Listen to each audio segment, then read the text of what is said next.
Hey everyone, Evan Kirstel, another great discussion around CX, AI, and the future of the contact center today with Rob McDougall, CEO and president of Upstream Works, a company headquartered out of Canada, but North America and beyond is its marketplace. Rob, how are you? I'm doing really well. How about yourself? Really, I'm well as well. Happy New Year. Off to a roaring start, I imagine. Um, you don't hear about many Canadian-based contact center companies, so would love to learn more about the history of the company. And I assume you're a founder as well. Give us a bit of your background here. I am founder. I I joined a CTI company back in like 1995. Computer telephony integration, old school. Yes. And we were doing dialers for Bell Canada, and Aha. I really didn't like dialers. We still don't. We No, still don't like robocalls. Yeah. but we got into doing inbound screen pops and things like that for Bell Canada. That little company that I was with got acquired. We revamped the product, and Bell Canada was kind of the sugar daddy for this company. We did a management buyout in 2000 to create Upstream. Bell Canada was our largest customer.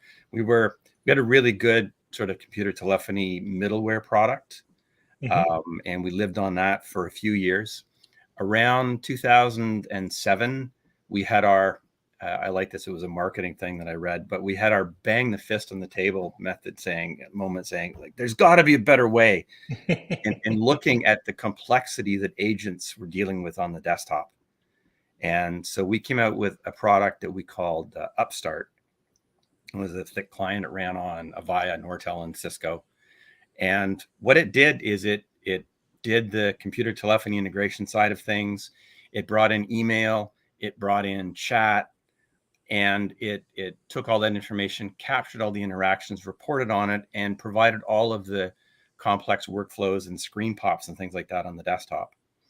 And we called that business interaction management because there was no real industry category for it at the time. So we sold a bunch of those. Around 2012, we decided to start working in the Cisco Finesse environment. And so we basically ported that same product into Finesse. So it was thin client. And around that same time, the industry said, hey, there's a whole new thing. It's called omni-channel. And omni-channel brings in all the different channels, and it captures all the interaction information, and it allows you to seamlessly integrate on the desktop. And it's like, oh, so that's what we've been doing for 5 or 6 years. So now we have a bucket. So we were an omni-channel company. I'll stand up and say, I guess we probably invented the concept of omnichannel a long, long time ago. Love Um, it. so I didn't realize that. Well, you Canadians tend not to brag, but I'll yeah. give you accommodation for that. So tell us what's happening on the agent's desktop generally these days, through the pandemic. Maybe describe the landscape there that you're trying to solve for. The landscape, honestly, hasn't really changed a lot Mm. in the time we've been working on it. The landscape in a contact center for an agent is usually very complex, and as you get things like better self-service and more AI and better web information and things like that, the agent's life becomes more complicated, and the applications that they have to use become more complicated. Hmm. Contact centers spend a huge amount of time and money trying to simplify things, but you end up dealing with a lot of legacy applications. We still run into AS400s, IBM Oh mid boy, now we're going way back. regularly, Yeah. but lots of people still use them because they don't know how to replace them. Mm. And we've built our reputation on being able to take that complexity on the desktop and solve it, right? So, if I look at where like CCAS has gone, it has worked well in the SMB space because the requirements are a bit simpler. And you can go and put a Salesforce in and do a lot of your stuff because you're building new business processes. You can put them into Salesforce and make that work. But when you get into a larger enterprise contact center or something with more complex requirements, all of a sudden you're putting in Salesforce, but I also have, Epic and healthcare, and I still might have that Mm. AS400, and I have QSys, or I have a whole bunch of other different applications that agents still need to use. And so what we do is we make sure that they can use them as easily as possible, because they don't go away overnight. You can't just suddenly drop in, a brand new cloud-based CRM application that replaces all your business functions. So we've really tried to live in the world of, keeping our feet on the ground and saying, okay, what does the business actually need that's going to provide value? Always with that agent first approach, because they're the people that provide the service. They're the biggest expense that the contact center has. 70% of the money is going into salaries. Trying to keep them happy is hard. Attrition is still high. It's kind of a thankless job. Mm, So really just trying to keep them happy and simplify what they have to do. Try and make the right thing to do the easy thing to do for them, is what we're all about. I love it. Focusing on what the business needs. That's so old fashioned of you. I mean, it's I know. very. So are businesses telling you they need AI? Because AI has been a bit of the, we're in a bit of a bubble at the moment with AI hype. What does AI mean for you in the contact center specifically? So we have a very big focus on AI, and we don't do AI because it's not our strength. But in omni-channel, you're trying to get rid of all the different data silos, and AI just has the same problem, right? AI is never going to be a panacea. You're not going to install ChatGPT in your contact center and it's going to do all your AI needs, right? You're going to need something that might do your chat bot. You might need something different that's doing some RPA. You might need something different that's doing your agent assist. Um, and how do you make all of those again work together and make it simple for the agent to use without really knowing that there's multiple AI engines in the background? And that's kind of what our focus is around it. I think from a business point of view, businesses, honestly, technology today for a contact center, it's mind blowing how many choices there are, and how do you make that final decision on what do you actually buy? And AI doesn't simplify that. There's hundreds of AI companies. Um, what what I've been talking about in AI is just trying to educate people on what AI really is. AI today really is complex information processing. It's pattern matching. It's very narrow focus. Uh, the two big areas that people are looking at are chatbots and agent assist. Mhm. Chatbots, they're they're kind of a dangerous thing. You really got to keep it really simple. I talked to one of our customers, the CTO there, and he's done a few chatbot implementations. And he said, really, what we do is anything that's got no value, like people who it's in the travel industry. So, Mhm. people who want their itinerary reset, there's no value to them. So AI can do that. Mm. And I said, well, so what's the difference between what you're doing with AI and just using a form and a web page? And he said, well, people will use AI, but functionally, there isn't really a difference for a successful chatbot type application. So really keeping it simple. Um, One of the issues with, and if everyone, chat GPT is the big thing, million users in 5 days, this is amazing. I But may or may not have co-authored all of my last six blogs, but I'll leave that to the readers there to you go. decide if it There was you go. me or partially ChatGPT. But you must get curious questions from customers and prospects at the least. Absolutely. And chat GPT, it's brittle is the old term for it. The new term now being used is it hallucinates. So it just makes stuff up, right?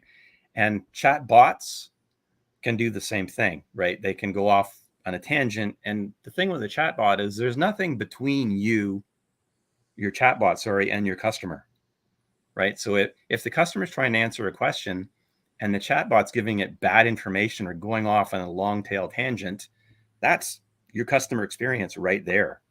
So you really need to be super, super careful that your chatbot doesn't do that. And that's a really difficult thing to do. When you look at an agent assistant, which is pretty much the same technology, Mm. now the agent is in front of it. It's integrating into your knowledge base or Mm. into your data, but the agent's in front of the chatbot or the agent assist bot now. So when when the agent poses a question or the customer poses a question and the agent assist comes back and gives an answer that's quite frankly just stupid, the agent will know it's stupid and can, not provide that answer, can rephrase the question. So you have a filter between that AI Mm. and your customer.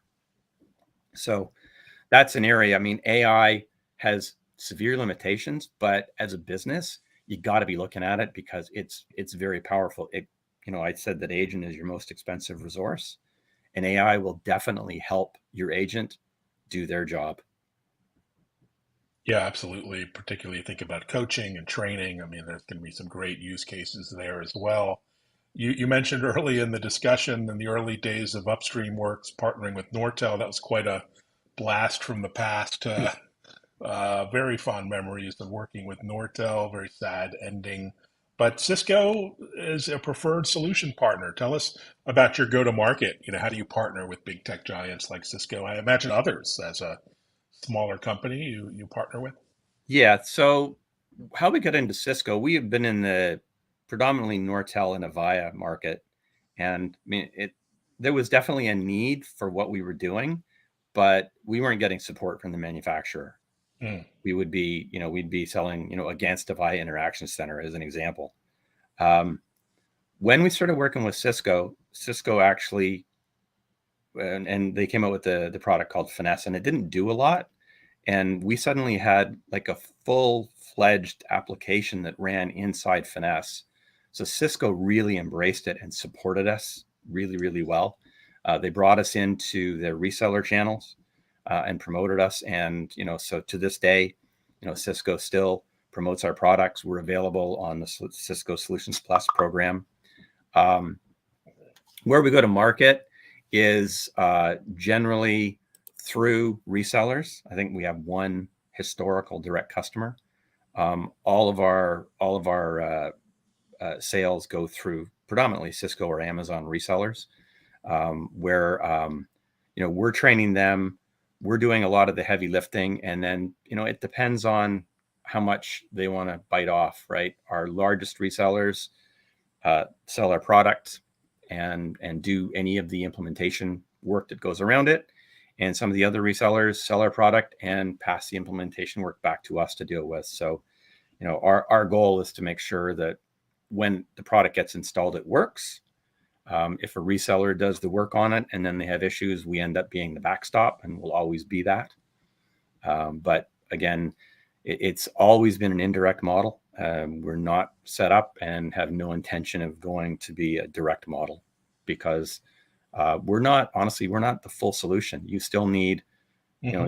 your switching, your phone platform. You need your CPaaS platform to get your WhatsApp or Mm. your email providers. You need your contact, your call recording, all of that kind of stuff. We don't provide that. We're really uber focused on that agent first desktop. Fantastic.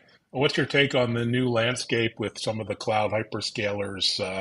I see you're working with Amazon Connect, and you seeing a lot of interest in, pure cloud implementations from new players in the space like Amazon and even Google and Microsoft are dabbling now in the contact center space.